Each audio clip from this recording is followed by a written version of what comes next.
আসসালামু আলাইকুম, ইন্টারনেট মাদ্রাসায় আপনাকে স্বাগতম। আজকে আপনাদের দেখাবো কিভাবে আপনারা হিফজের স্টুডেন্ট হয়ে স্টুডেন্ট ড্যাশবোর্ডে প্রবেশ করবেন এবং আপনাদের প্রতিদিন হিফজের তথ্য, সবক, সাত সবক, আমুক্তা, তিলাওয়াত প্রতিদিনের তথ্যটা অনলাইনের মাধ্যমে দিবেন। তো প্রথমে আপনারা গুগল থেকে ইন্টারনেট মাদ্রাসা লিখে সার্চ দিবেন, দিলে প্রথমে আমাদের ওয়েবসাইটে আসবে।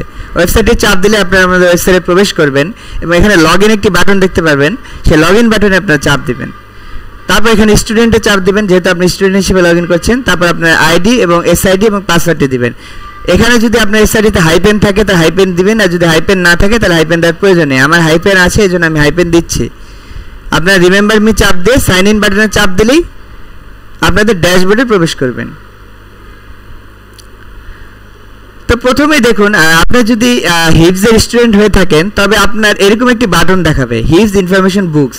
যদি কোনো কারণে আপনারা এই বাটনটি না দেখতে পান, তার মানে আপনারা ধরে নেবেন যে আপনারা হিফজে এনরোল করেননি। সেক্ষেত্রে আমাদের সাথে যোগাযোগ করলে আমরা আপনাদের বলে দিব কীভাবে আপনারা হিফজে ভর্তি হতে পারেন।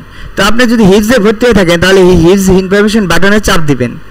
দিলেই প্রথমে আপনারা দেখতে পারবেন যে আপনারা প্রতিদিনের তথ্য প্রতিদিন এরকম সবক, সাত সবক, আমুক্তা, তেলাওয়াত সপ্তাহের তথ্য আপনারা এখানে দিতে পারবেন এবং এর নিচের টেবিলে আপনাদের সেই তথ্যটিও দেখতে পারবেন এবং ওস্তাদ আপনাদের এই ব্যাপারে কি কমেন্ট করেছে সেটিও আপনারা এখান থেকে দেখতে পারবেন। তো আমি আজকে 25 তারিখের জন্য একটা ডেমো ডাটা দিচ্ছি, এগুলো কোনো সঠিক ডাটা না, আমি আন্দাজে দিচ্ছি। 20-25 আজকে আমি সবকের তথ্য দিলাম। আজকে সবকের তথ্যটি রেকর্ড হয়েছে। দেখুন, আপনারা যদি একটু নিচে যান তাহলে আপনাদের এই টেবিলে খেয়াল করলে দেখবেন এই যে 25 তারিখে আপনার সবক এবং সাত সবকের তথ্য বসে গেছে, টুয়েসডে, মঙ্গলবারে, আজকের জন্য। এবং এখন যদি আপনারা আবার দেওয়ার চেষ্টা করেন তাহলে কিন্তু সে আগেরটিই থাকবে, নতুন আর হবে না। তার মানে আপনাদের একবারই দিতে হবে, এখানে ভুল হওয়ার কোনো সুযোগ নেই। আপনারা খেয়াল করে একবারই তথ্যটি দিবেন, দুইবার কিন্তু আর দেওয়া যাবে না। আমি যে আপডেট দিলাম কিন্তু আমার ডাটা কিন্তু 20ই রয়ে গেছে, তার মানে আপনারা একবারই দিতে পারবেন। এটা আবার দেন, আপনারা এখন আজকের দিনের আমুক সাত সবকের তথ্য দিতে পারেন এখানে, যে আপনার কতটুকু সাত সবক হলো, এখানে পরিমাণ, লোকমা, ধরনা দিবেন এবং আজকে সাত সবকের তথ্যটি দিবেন। দেখুন, সাত সবকের তথ্য রেকর্ড হয়ে গেছে। এখন আমুক্তার তথ্য রেকর্ড করুন। আজকে আপনি আমুক্তার তথ্য দিলেন, সেটিও আপনি চাপ দিন, সেটিও রেকর্ড হয়ে যাবে কিছুক্ষণের মধ্যেই। আপনি কতটুকু আজকে তেলাওয়াত করেছেন সেটি আপনি লিখুন। ধরুন আমি আজকে 1 পেজ তেলাওয়াত করেছি।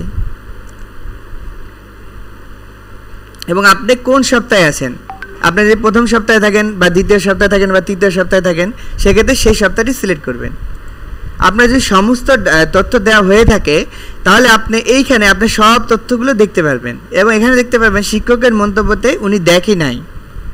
তার মানে আপনি যখন এই তথ্যগুলো দিবেন তখন আপনি একজন শিক্ষকের, আপনি যে শিক্ষক আপনার যে শিক্ষকের কাছে আপনি হিফজ করছেন, যেমন আমি এই মুহূর্তে সুমাইয়া তাসনিম উস্তাদের কাছে হিফজ করছি, মানে এটা একটা ডেমো অ্যাকাউন্ট। তো এই উস্তাদা এখন তার অ্যাকাউন্ট থেকে আপনার এটা দেখতে পারবে এবং তিনি আপনার এই তথ্যগুলো দেখে এখানে মন্তব্য করবেন। সেই মন্তব্য উনি যখন দিবেন তখন আপনি আবার আপনার ড্যাশবোর্ডে সেটা দেখতে পারবেন। এভাবে করে আপনি প্রতিদিন হিফজের তথ্য দিবেন এবং ওস্তাদে আপনার তথ্য সেটা দেখে দিবেন এবং এরই মাধ্যমে আপনারা ডিজিটাল পদ্ধতিতে এই তথ্যগুলো রেকর্ড রাখবেন। তো দেখুন, যদি ওস্তাদা তার ড্যাশবোর্ড থেকে এটা দেখে তাহলে সেটা জিনিসটা কেমন হয়। ওস্তাদা যদি তার ড্যাশবোর্ড থেকে আপনার এটা দেখে দেয়,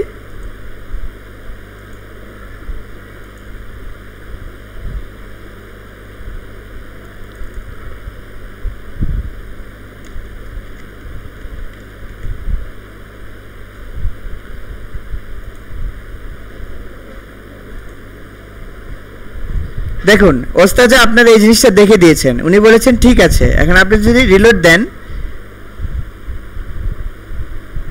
দিয়ে আবার নিচে যে দেখার চেষ্টা করেন যে আমার 25 তারিখে কি হলো, তাহলে দেখবেন ওস্তাদ আপনারটা দেখে দিয়েছেন এবং এখানে দেখাচ্ছে ঠিক আছে। তার মানে ওস্তাদ আপনারটা দেখেছেন। ওস্তাদ এখানে ঠিক আছে লিখতে পারেন, হয় নাই লিখতে পারেন, আবার চেষ্টা করুন লিখতে পারেন, দেখে নাই লিখতে পারেন। সেক্ষেত্রে সেই অনুযায়ী এখানে কমেন্ট আসবে। আশা করি বুঝতে পেরেছেন। আসসালামু আলাইকুম।